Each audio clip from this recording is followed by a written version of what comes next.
Si l'info, bonjour, dans cette vidéo nous allons vous montrer les options ainsi que le menu du DVR, de nos DVR. Dans cette première partie, donc au démarrage, vous avez un guide rapide. Ce guide rapide vous permet de régler l'heure, donc le fuseau horaire, la date, donc l'heure si vous voulez la régler manuellement, il suffit de cliquer dessus, le format de l'heure, le séparateur de la date. Si vous avez un décalage par rapport à l'heure d'été, bon, vous l'activez, vous mettez les dates à partir de quand, et la langue. Vous avez plusieurs langues. Donc nous, on le met en français. Si c'est pas le cas, vous le mettez en français, vous mettez suivant, ça va redémarrer et ça va prendre en compte. Là, suivant. Ici, on a un test réseau. Le test réseau, au préalable, il faudra brancher un câble Ethernet entre votre box Internet et votre boîtier DVR. Donc un câble RJ45. À l'arrière du boîtier, vous avez deux LED. Une LED verte et une LED orange. Donc la LED verte, c'est que la connexion est établie entre le boîtier DVR et la box Internet. Et si ça clignote orange, c'est que les données transitent par le câble. Donc tout est nickel. Vous refaites le test si c'est pas en vert. Et si c'est toujours pas le cas, c'est qu'il y a un problème d'adressage IP. C'est très simple. Vous allez dans Réseau, vous cliquez sur DHCP. Donc le DHCP, c'est quoi? C'est votre box Internet, elle a une plage d'adresses de disponible, elle va automatiquement attribuer une adresse disponible à votre DVR. Donc une fois que c'est fait, on confirme et on refait le test. Normalement, ça devrait être OK. Vous passez à suivant. Vous avez deux codes barres. Les QR codes, ils servent à télécharger les applications sur votre smartphone, donc sur iPhone ou Android. Ou vous pouvez sinon télécharger l'application mobile directement sur l'App Store ou l'Android Store en tapant XMEYE, donc Xmail, sur votre téléphone et vous trouverez l'application. À partir de là, on a le SN, donc le serial number, donc c'est le numéro de série qui est lié au boîtier DVR. Chaque DVR a un numéro de série unique qui permet de relier ce boîtier-là, donc si les vidéos de ce boîtier-là à votre téléphone et à votre PC.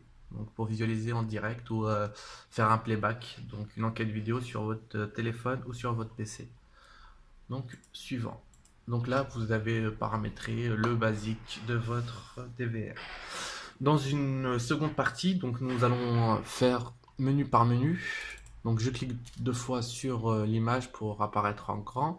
Je vais vous expliquer le menu rapide. Donc clic droit. Le menu, donc c'est le menu général où il y a tous les réglages. Je reviens. Le guide, c'est ce que vous avez au démarrage, si vous avez loupé quelque chose. Vidéo. Donc là, c'est un boîtier DVR de 4 entrées vidéo. Je peux soit fermer deux caméras pour économiser de l'espace sur le disque dur. Si vous avez qu'un kit de deux caméras pour économiser, vous pouvez fermer la 3 et la 4. Comme ça n'enregistre pas et vous économisez de l'espace. Clic droit, retour d'émission. Nous allons revenir pour expliquer. C'est à ce moment-là où vous faites les enquêtes vidéo pour retrouver une image ou une vidéo qui s'est au préalable enregistrée. Donc là, je quitte. Contrôle PTZ, contrôle XVI sont deux paramètres qui nous permettent de gérer les caméras dites PTZ. Donc c'est les caméras motorisées. Donc ça permet de bouger la caméra, de zoomer. Vous avez donc le choix du type de caméra. Si vous avez des caméras que vous voulez rajouter à votre boîtier, c'est compatible pour les signaux XVI, AHD, HDTVI et CVI. Donc pratiquement toutes les caméras sur le marché sont compatibles avec notre boîtier DVR. On met en auto, vous branchez votre caméra, elle va être automatiquement détectée. Donc vous avez la couleur de l'image pour régler la luminosité, le contraste, la saturation, le ton, le gain, la netteté. Vous avez le bouton arrêt. Si jamais vous devez redémarrer ou arrêter votre système, comme c'est comme un PC. Donc notre DVR il est sous Linux. Il suffit de cliquer sur le bouton arrêt redémarrer. Ne jamais débrancher directement le boîtier. Vous pouvez abîmer votre disque dur. C'est comme un PC quoi. Il faut l'arrêter proprement. À partir de ce menu ici, donc on a, si on veut visualiser une image, donc la caméra 1, 2, 3, 4, ou si on veut avoir les 4 images directement. Nous allons rentrer dans le menu, donc qui est un peu plus poussé.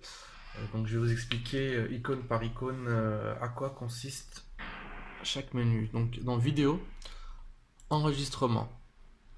C'est ce qui nous permet de configurer chaque enregistrement de chaque caméra. Ici, on a le choix de régler la caméra 1, 2, 3, 4 ou toutes les caméras d'un coup, la longueur de l'enregistrement, donc le pré-enregistrement. Ici, bon, bah, vous le laissez et vous activez la miniature. Normalement, c'est déjà fait, vous n'avez pas à le faire. Retour d'émission. Donc c'est ce qu'on appelle le playback, donc la vidéo enquête, ce que je vous ai montré dans le menu, dans le raccourci menu. Ici vous avez un calendrier, donc avec les jours du mois. Ici vous avez le nombre de caméras, donc vous pouvez toutes les sélectionner ou en sélectionner une. D'accord. Ici, vous avez le bouton play, retour, arrêt, avance lentement, retour rapide, avance rapide, menu plein écran pour couper, récupérer une image, pour sauvegarder cette image. Vous avez différents types d'enregistrement. Donc ça, c'est l'enregistrement général et ça, c'est les enregistrements alarme. Donc ces enregistrements en cas de détection de mouvement, si quelqu'un essaie de cacher la caméra ou quelqu'un essaie de couper le fil. Donc c'est ce qui est en rouge. Ici vous avez donc votre plage de 0 à 24 heures et sur cette plage là vous pouvez zoomer. D'accord. Bon, par exemple je vais me connecter ici aujourd'hui. Oui, donc j'ai pas sélectionné de caméra, je les sélectionne toutes hein. Donc je viens ici à 11 heures.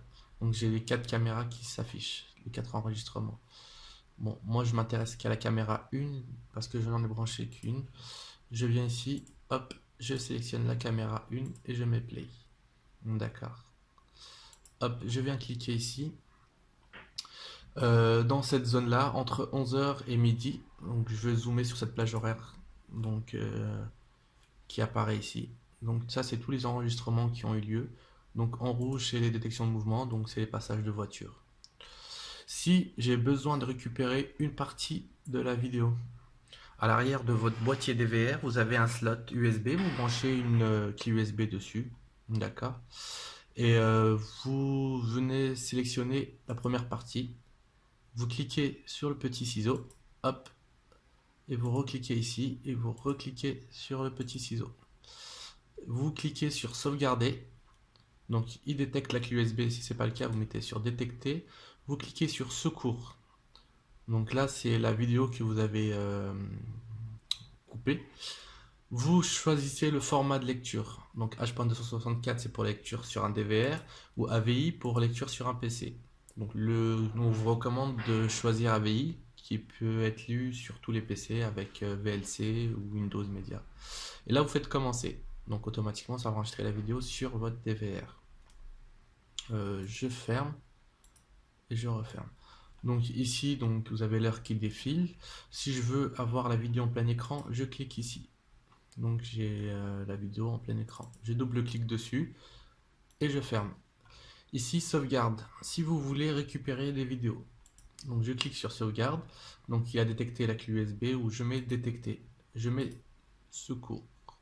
Et là, donc j'ai choisi ma journée. Hop, j'ai mon petit calendrier. Je sélectionne la date.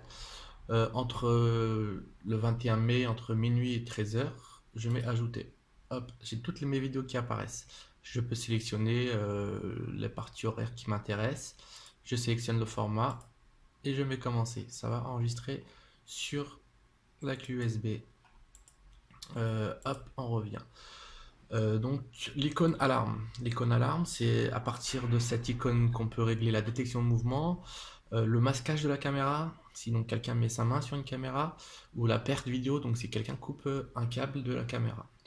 Donc pour la détection de mouvement, il y a une vidéo à la suite où qui vous explique comment configurer la détection de mouvement et recevoir les notifications par email. Donc rapidement, je vous explique. Donc là, c'est le choix de la caméra, je l'active, la sensibilité, l'enregistrement sur toutes les caméras. S'il y a une détection sur la caméra 1, je veux que ça envoie un mail. Pour le masquage, donc c'est pareil. Si quelqu'un vient masquer la caméra 1 ou toutes les caméras, pour une sensibilité moyenne, donc s'il approche à une certaine distance pour cacher la caméra, je vais enregistrer sur toutes les caméras. Et si j'ai une perte vidéo, donc c'est toujours pareil. Je peux configurer mes périodes, oui. Je ne vous ai pas montré aussi. Vous pouvez configurer aussi les périodes pour la perte vidéo, quoi que ce soit, si vous en avez l'utilité. Donc ça enregistre sur la caméra 1, 2, 3, 4. Donc si vous avez une perte vidéo sur la caméra 1, donc la caméra 2, 3, 4 continue à enregistrer.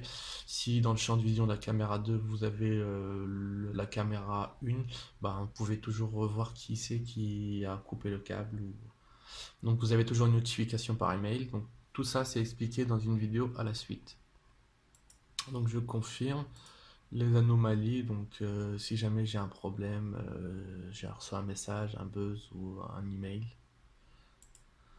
Hop, je quitte. Dans système, c'est donc les réglages plus approfondis. Dans le général, donc on a le fuseau horaire, la date, le jour, le mois, le séparateur, le format de l'heure, la journée. Donc vous avez en plus le disque dur plein. Ça veut dire qu'une fois que le disque dur il est plein, ça va enregistrer par-dessus les vidéos les plus anciennes. Vous avez l'option de choisir d'arrêter d'enregistrer. Mais bon, on vous recommande de laisser une réécriture qui, si le disque dur il est plein, ça efface les données les plus anciennes et ça enregistre en continu. Donc dans réglage, ici c'est pour le codage, donc 1.64 c'est le format d'enregistrement, la résolution, le nombre d'images par seconde, la qualité de l'image. Donc plus on met une très bonne qualité, plus ça va consommer du disque dur, de l'espace plutôt. Et donc on revient là. Dans le réseau, c'est ce que vous avez au départ. Donc nous on a activé le DHCP, donc l'adresse IP locale, le masknet, la passerelle. Vous n'avez pas à régler, à toucher tout ça. Le port média c'est 3, 4, 5, 6, 7. Donc c'est l'application Xmail. Et pour ceux qui sont plus avertis, qui ont un peu plus la fibre informatique pour faire des réglages, vous pouvez donc faire des redirections avec le NatPad pour avoir l'application sur votre mobile. Mais sinon, vous n'avez pas besoin avec le cloud. Vous prenez en photo le code barre comme montré au début et vous avez les images. Donc je continue. Les services. Ici, donc le NTP, donc c'est automatiquement pour se connecter à Internet pour régler l'heure automatiquement. Le paramétrage email, c'est ce qui vous permet de recevoir une notification. On vous explique dans une autre vidéo comment configurer. Les autorisations d'adresse IP, si vous avez une personne que vous voulez interdire qu'elle accède à la caméra, donc vous pouvez le faire. L'UPnP, bon, c'est activé pour que c'est plug and play. Donc automatiquement quand ça sera connecté à votre box, vous aurez directement une connexion. Nuage, donc c'est bien lié, donc c'est cloud qui est bien connecté. Ici l'affichage, donc on peut configurer le nom de la caméra, choisir d'appeler la caméra 1 ou de l'appeler cam 1, on peut l'appeler jardin ou garage. C'est pour nous quoi, c'est ce que vous avez, l'information que vous avez en bas. La transparence, ça correspond à cette fenêtre pour pouvoir régler. Donc affichage l'heure, afficher la caméra. Bon, généralement, vous n'aurez pas à toucher tout ça. La RS 485 et la 232, c'est pour la communication avec les caméras dites PTZ, donc les caméras motorisées. vous n'avez pas à toucher. Normalement, si vous avez une caméra PTZ, vous la branchez et ça communique directement. Tour, toujours pareil, c'est pour les caméras motorisées, c'est pour programmer le mouvement de la caméra. Donc lui dire va à gauche de 30 degrés, puis tu reviens à 40 degrés, tu restes 5 secondes et puis tu repars. Et bon, c'est pour programmer. Donc digital, hop, donc c'est pour choisir la résolution et donc tout ce qui est disponible. Ça se met automatiquement, vous n'avez pas à toucher. Et 715, c'est pour une résolution de 716 plutôt. C'est pour une résolution d'une caméra spécifique. Donc vous n'avez pas touché non plus. Après, nous allons dans gestion. La gestion, c'est là où vous pouvez régler, paramétrer votre disque dur, vos comptes. Donc on va vous expliquer. Donc gestion HDD, donc c'est gestion du disque dur. Donc là j'ai mis un disque dur de 160 Go, donc je peux le formater si jamais il n'est pas détecté ou s'il y a une erreur. Ici dans compte, donc c'est ici qu'on peut modifier le mot de passe admin. Vous cliquez ici modifier. L'ancien mot de passe, généralement il n'y en a pas, vous mettez votre nouveau mot de passe et vous confirmez votre nouveau mot de passe. Attention, c'est vraiment important. Si vous modifiez votre mot de passe et que vous le perdez, vous ne pourrez plus utiliser votre boîtier DVR. Même nous, on ne peut pas réinitialiser. Donc c'est vraiment important, attention à ne pas le perdre. Donc en ligne, donc c'est les personnes qui sont connectées. Donc admin, donc c'est moi qui me suis connecté avec mon smartphone. L'écran, donc on peut régler voilà quoi, l'espacement si jamais la vidéo ne prend pas tout l'écran. Voilà, donc l'affichage, la luminosité, contraste, saturation. Donc programmer une maintenance. Donc bon, je ne vais pas le faire, mais si vous voulez dire qu'à telle date je veux que tous les fichiers soient effacés, vous pouvez le faire. Pour remettre à défaut tous les réglages, donc vous sélectionnez tout et vous remettez en réglage usine. Pour faire une mise à jour, donc vous mettez votre clé USB et puis s'il y a une mise à jour, on vous l'enverra par email si vous êtes inscrit à notre newsletter et vous la mettez sur une clé USB et puis vous récupérez votre dossier ici et puis vous mettez à jour. Donc les informations, donc il y a 4 entrées audio sur ce boîtier DVR. Donc voilà, c'est un peu les informations de votre boîtier. Dans l'information, donc ici, dans l'information, on a l'information du disque dur. Donc le total du disque dur, le volume restant. Donc la vitesse de communication entre les caméras. Le journal, c'est là où vous avez toutes les informations, tous les mouvements qu'il y a eu sur votre boîtier DVR. Donc ici on peut voir que je me suis logué, on peut savoir qu'il y a eu de la maintenance, donc des réglages que j'ai fait, que j'ai réglé lors du système, que je me suis connecté, que j'ai supprimé les données, que j'ai redémarré. Donc on a tout ça. Et ici on a la version. Donc avec le numéro, le serial, c'est le code barre que vous avez scanné, le SN. Donc, et ici le bouton arrêt. Donc vous avez une explication un peu vaste. Si vous avez besoin d'explications plus poussées, vous pouvez nous contacter sur contact@silinfo.fr. Nous vous remercions pour votre attention.